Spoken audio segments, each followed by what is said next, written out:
dia, hoje é 9 de maio, eu sou Ana Carolina Zitlag e esse é o Ouvindo a Bloomberg Linha. Errei o nome do podcast. E esse é o Ouvindo um Podcast da Bloomberg Linha. Aqui eu te conto as principais notícias de negócios e de economia do Brasil e do mundo. Bom dia! Pela primeira vez na história, o roteiro desse podcast está sendo escrito em um horário comercial. Eu tô muito orgulhosa de mim mesma, apesar disso significar que eu deixei de fazer várias coisas que eu deveria ter feito no dia de hoje. Como, por exemplo, cumprir promessa. E percebi que isso é uma constante da minha vida e do podcast. Eu prometo explicar coisas e aí eu esqueço porque vão acontecendo outras coisas e é tudo muito empolgante para ficar voltando atrás. Mas vamos então iniciar essa mudança de caráter respondendo a um ponto importante. Lítio é ou não é um minério? Não é um minério. Quem me contou isso foi não somente a ouvinte Carla Hadi, advogada, mas também o senhor Carlos Alberto Clime Gouveia, doutor em Engenharia e Ciências dos Materiais pela Universidade do Paraná, consultor para recuperação de áreas contaminadas e pai da Isa. Sim, eu descumpri várias regras do jornalismo e eu chamei o pai de uma amiga para me explicar esse assunto.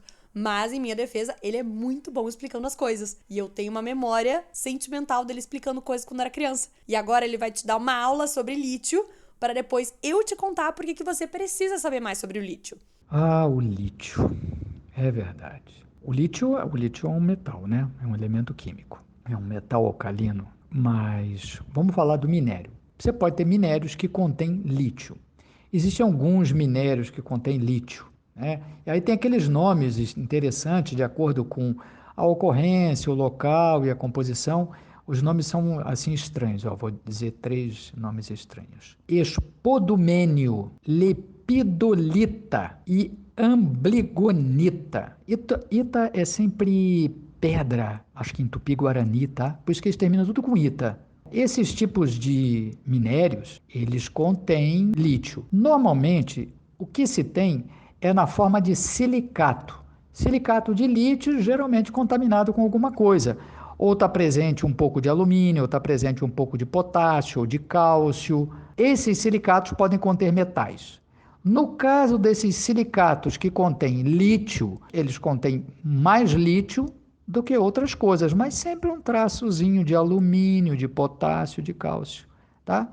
Por que a gente está falando tanto do lítio? Porque o governo de Minas Gerais está, no momento, em um roadshow em Nova York, promovendo o estado como uma das regiões mais ricas em lítio no mundo e tentando atrair investimentos para lá. E isso abre para um debate crescente entre os países aqui da América Latina, tornar ou não o Estado o principal agente do mercado nacional de lítio. Seria como ter uma Petrobras, que é uma empresa que tem o governo brasileiro como sócio majoritário, só que explorando lítio em vez de petróleo. O lítio é tido como uma matéria-prima central para a transição energética para fontes limpas, principalmente por seu uso em carros elétricos. As baterias de lítio também são usadas em eletroeletrônicos e, por isso, têm papel importante no mercado de bens de tecnologia. O lítio ganhou força no mercado global nos anos 2010 e se popularizou devido ao baixo custo e à alta capacidade de armazenamento de energia. Ele também é colocado como um potencial substituto de combustíveis fósseis, ou seja, justamente o petróleo. A produção global de lítio quadruplicou entre 2015 e 2022, e apesar de ser um metal comum na crosta terrestre, é encontrado de forma explorável apenas em alguns países. Mais da metade das reservas conhecidas estão na América do Sul, principalmente na região chamada de Triângulo do Lítio, entre Bolívia, Argentina e Chile. A Austrália, que é o maior produtor, respondendo a 47% do total global, enquanto o Brasil aparece em quinto lugar, com apenas 1,7%.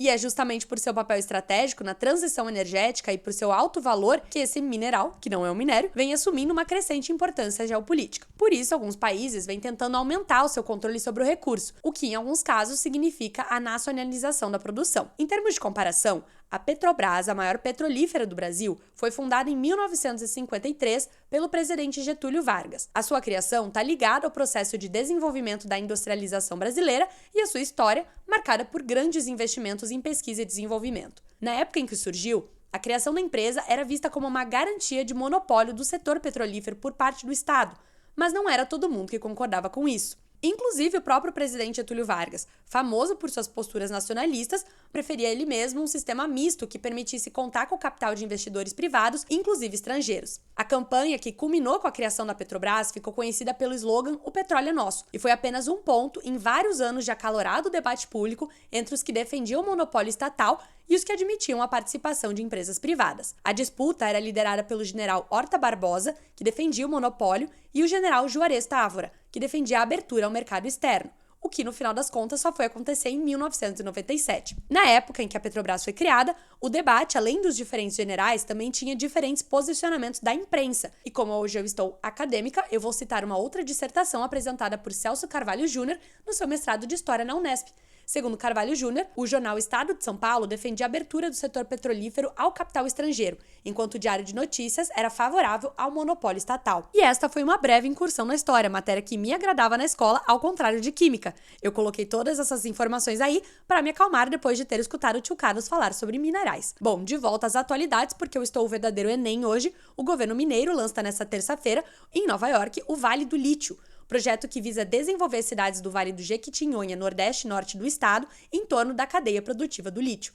A intenção é oficializar e trazer mais investimentos estrangeiros para Minas Gerais. Temos mais notícias importantes no dia de hoje. E essa é, hein? O presidente da República, Luiz Inácio Lula da Silva, decidiu nomear o economista Gabriel Galípolo para a diretoria de política monetária do Banco Central. O anúncio foi feito pelo ministro da Fazenda, Fernando Haddad, nesta segunda-feira e fez o dólar fechar o dia em alta de 1,2% acima de R$ 5,00. Mas por que o dólar iria subir por causa de um cara com um sobrenome engraçado?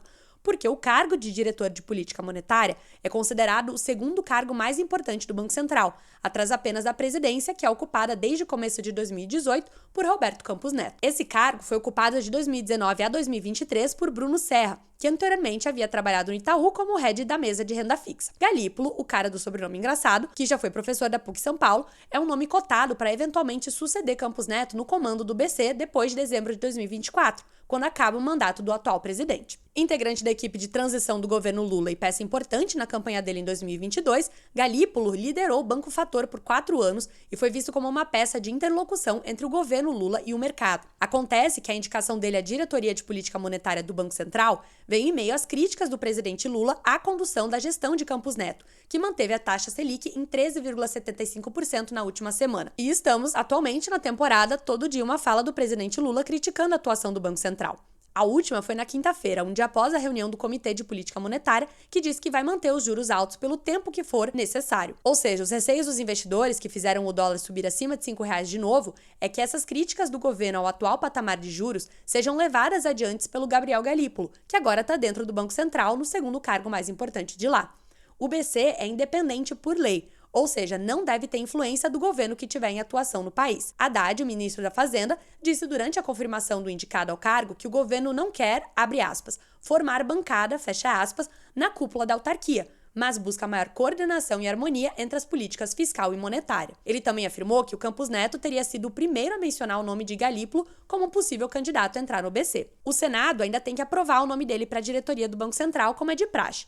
O presidente do Senado, Rodrigo Pacheco, do PSD de Minas Gerais, avaliou de forma positiva a indicação de Galípolo, dizendo que ele tem um excelente diálogo com o Congresso Nacional. Além dele, foi indicado para a diretoria de fiscalização do Banco Central Ailton de Aquino Santos, servidor de carreira do banco, e que, se aprovado pelo Senado, vai ser o primeiro diretor negro da autarquia. No total, são 8 diretores, além do presidente. E para encerrar este assunto, que agora nem eu aguento mais, para o lugar de Galípolo, o Haddad escolheu o advogado Dário Durigan, que é desde 2020 o head de políticas públicas do WhatsApp. Durigan trabalhou com o Haddad pouco mais de um ano na Prefeitura de São Paulo, como assessor da subchefia para assuntos jurídicos. Depois passou 3 anos como advogado sênior na consultoria jurídica da União em São Paulo, até se mudar para o WhatsApp no começo de 2020. Do Zap Zap direto para o Ministério da Fazenda. Dei me empolgado com as notícias ultimamente. Tô num surto Enem aí, eu quero falar de todas as matérias, e de atualidades, e de física, se necessário. Mas agora ele quase passou porque essa próxima notícia já é emocionante só pelo título dela. Apple vende mais relógios em 3 meses do que toda a indústria suíça em um ano. As vendas de smartwatches, incluindo a versão mais vendida da Apple, se estabilizaram e não são mais uma ameaça significativa para o lado mais caro da indústria relojaria. Vai ser muito difícil falar essa palavra várias vezes ao longo desse texto.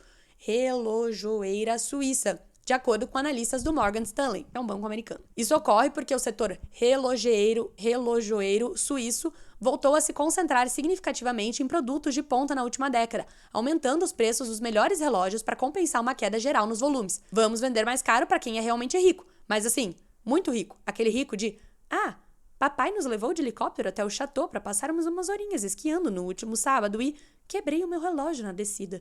Vou comprar outro. Quando o Apple Watch foi lançado em 2015, era visto como uma ameaça existencial para a indústria suíça, que não podia competir com a variedade de recursos de saúde e bem-estar que os smartwatches podem oferecer.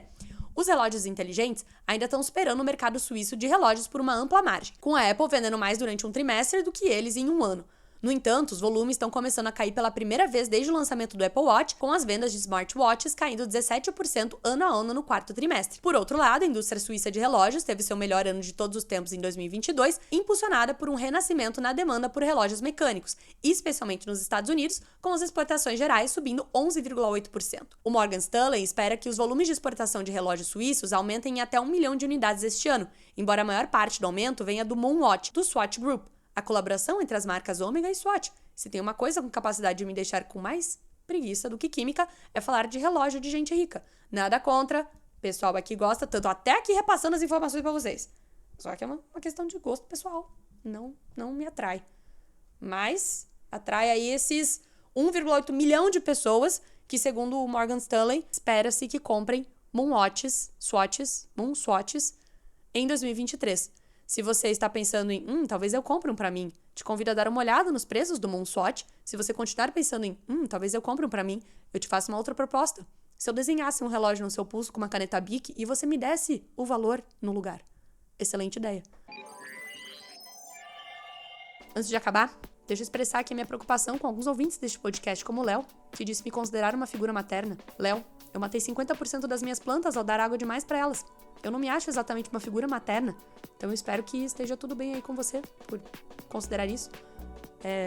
Se inscrevam aí no podcast, tá bom? E sigam a Bloomer Linha em todas as redes sociais.